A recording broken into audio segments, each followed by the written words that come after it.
Hey folks, welcome to another video. Today Meta announced a significant amount of updates to their wearables lineup, including updates related to their partnership with Oakley, with the Oakley Meta Housden glasses and the Oakley Meta Vanguard glasses, as well as an upgraded version of the Ray-Ban Meta glasses, similar to the ones that I have on my face, with a Generation 2 model. And the biggest reveal of the day was the Meta Ray-Ban display glasses. And I'll let you in on a little secret. I had the opportunity to try these out and get a hands-on for myself. The folks at Meta were kind enough to invite me out to their campus to allow me to get a hands-on opportunity with the Meta Ray-Ban display glasses. And I have to say, I didn't think that I'd be coming out of that demo where this is an impressive wow factor. I'll explain more in just a moment. The Meta Ray-Ban display add a 600 by 600 display in the lower view of your right eye. Now, what I thought was really awesome is usually when you have a waveguide display, you see a reflection of where that display is shown in front of your eyes, where the waveguide technology is mapping the display so that it's in front of your eye. And it shows a rainbow effect if it's a color display, or the color of the monochrome if it's a monochrome display. So you can tell right off the bat if you're looking at someone typically as the light hits the glasses, A, if they're wearing glasses that have displays in them that are waveguide displays, and B, if those displays are on. And it really can detract from social interactions, whether you're in public places or in private places, because people then start to question things like, are they engaged with me in conversation? Because you can't see their eyes. You're seeing just the little boxes essentially in front of the eyes. And what I found was super remarkable with the Meta Ray-Ban display glasses is none of that artifacting is there. It looks like you're looking at the person's eyes, period. You don't see the display in front of their eyes. I spent a good period of time with the spokesperson that was handling my demo and just having a conversation. Whether the display was on or off, I couldn't tell. He even said at one point, hey, my display is on, can you see it? No, I could not. And that is incredible to me. Not only does it give you the ability to have privacy in what you're viewing on the screen in front of you, but it also gives you the ability to have your normal social interactions, your normal conversations, and just accent that as opposed to distract from that, if that makes sense. Another thing that's very cool is the way that you can interact with the glasses. It's not just the capacitive touchpad on the side of the arm or verbal interactions.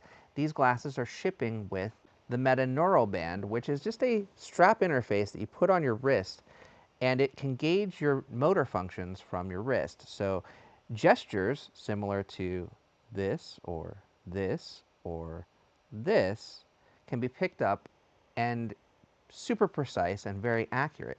In fact, even swiping back and forth like this or going up and down like this can be used as interactions to scroll or to move back and forth. The one that was a super wow factor for me is when we went into the photo capture mode. First of all, there's a viewfinder, which is awesome. You can actually see what you're framing in your photos or videos, which you could not do with the Ray-Ban Meta. And I always found that as a challenge because I would think I was shooting at something that I was looking at front on, and of course the camera is only on one side, so I'd end up with something cut off in the frame. Having that capture ability with a small display, even though it's kind of an out-of-the-way display, helped so much.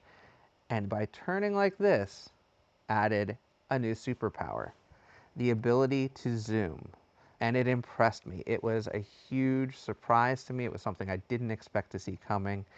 And just that quick little twist gesture, like you're turning up the volume, which actually also is used to turn up the volume in a music app or in a phone call, allows you to zoom an image. And it was awesome to be able to do that. And it's something that I can see as a feature that I would definitely use in combination with the ability to see that kind of preview window or viewfinder directly in the display in the glasses very often. I got to try out a video call over Facebook Messenger, And through the glasses, I was able to see the other user as well as share my camera feed directly from the glasses, just with a simple swipe motion and then confirming to send video to the other user. And the gestures, like I said, felt natural. They felt like they were very easily tuned and very easily recognized. In fact, no matter where I had my hand, I tried moving my hand all around. They weren't in any type of camera view or things of that nature. Not that the cameras were even on most of the time that I was using the gestures. I could put my hand behind my back or off to the side far away, and it always picked up what I was doing. I will say, sliding back and forth and flipping up and down took a little bit of time to get used to because it's a quick gesture, and I was doing things a little bit more deliberately and slowly. You don't need to be slow.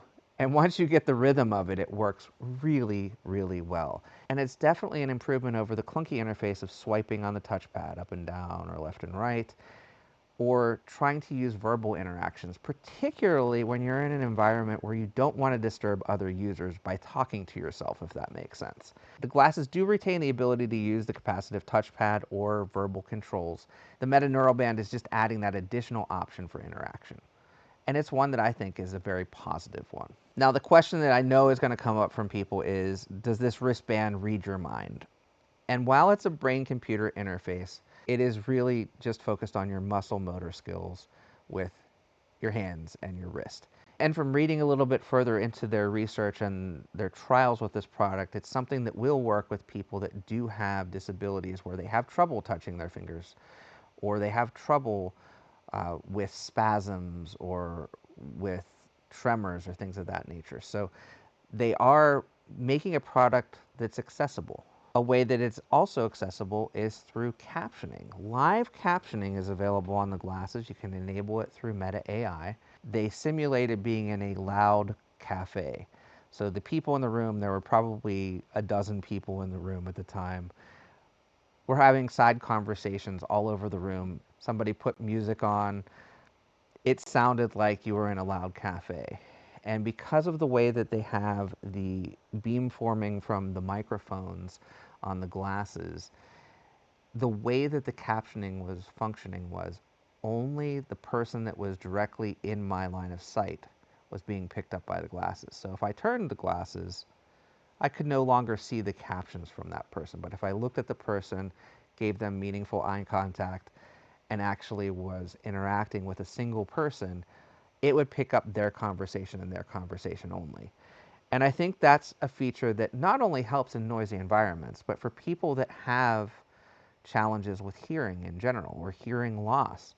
A feature that was in the original Ray-Ban Meta glasses that I think is accented by having the display was Be My Eyes, which is a feature for those that have sight impairment, where using the camera on the glasses, you'd be able to show a label for a specific product or a place or location, and someone audibly over the phone would be able to help guide you. Having that video call over Messenger made me feel like that's the next step for that type of technology as well. Using Meta AI, I was able to ask for directions to one of my favorite cafes in the area, Coupa Cafe. They have one of the best Mexican hot chocolates.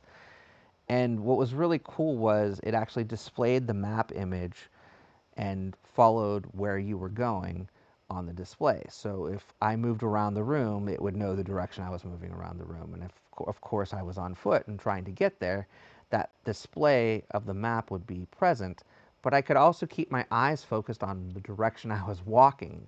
It wasn't obtrusive. It wasn't blocking my eyesight. And I felt like that was a really good demo of how it's only in the way when you need it to be. If you're getting a text message, for example, it might pop up in that display for just a moment, but after a few seconds, it'll go away unless you interact with it. And I feel like those types of interactions are what I would want out of a display in this type of glasses form factor. It's not giving you a media consumption device where you're going to sit and watch YouTube. However, you can watch Instagram reels and scroll through them. You could spend all day doing that, I'm sure.